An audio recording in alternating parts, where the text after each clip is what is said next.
President Mahinda Rajapaksa has instructed the Ministry of Education to direct school children for a fitness examination before any sports tournaments. Presidential Media Coordinating Secretary Vijayananda Herat says that the Ministry of Education, Health and Sports have been instructed to formulate an effective joint program for this purpose. The President had also instructed officials to coordinate this through teachers in charge of sports, principals and zonal education directors. Council of the Sri Lanka Permanent Mission in Geneva, Priyanka Wickramasinghe, says that Sri Lanka should be encouraged in its reconciliation process rather than being singled out for any disproportionate attention in the Human Rights Council.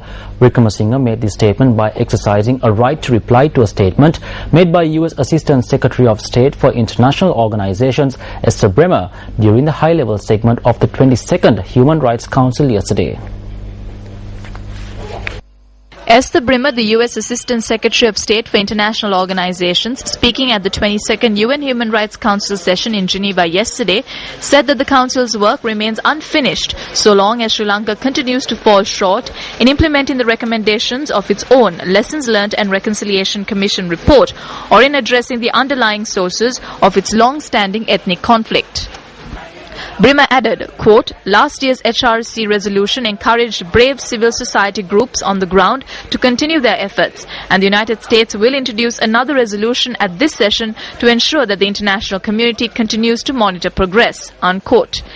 In response, Councillor of the Sri Lanka Permanent Mission in Geneva, Priyanka Wickramasinghe, said that Sri Lanka is implementing a comprehensive process of reconciliation involving all communities based on the National Action Plan on the implementation of the recommendations of the LLRC.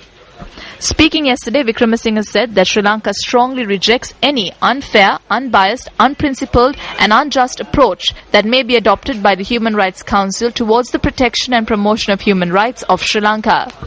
Councillor of the Sri Lanka Permanent Mission in Geneva, Priyanka Wickramasinghe, reiterated that Sri Lanka is firmly of the view that this Council should not embark upon or encourage either debate or any country-specific resolution by virtue of a singled-out process which would run counter to the founding principles which govern the mandate of the Council.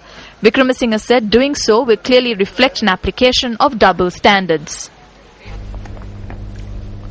Meanwhile, Dennis Rollins, the Senior Deputy Assistant Administrator of the Asia Bureau of the U.S. Agency for International Development, or USAID, says that there is room for more progress in Sri Lanka in terms of resettlement of IDPs and reconciliation. She made this observation during a media briefing convened in Colombo today. I think we all know that there are still areas that need to be addressed.